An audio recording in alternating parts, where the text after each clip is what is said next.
Good morning, everyone. This is Urhobo Bible reading platform. Today I'm reading Matthew chapter 7, verse 1 to 3 in Urhobo language. I'll be reading Matthew Uyobi Royi Yigre Awo Royi Ovo Rite Era. Verse 1. Owangu Ejore Opo Rere Opo Wo Ye Owan Ego.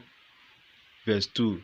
Kidie Ogerere Orien Ruwo Bruke Iwo Oyen Eji Bruke Owan Ukunu Wowo Mabe Ke Iwo Oyen Ajiwo Mabe Ke Owan.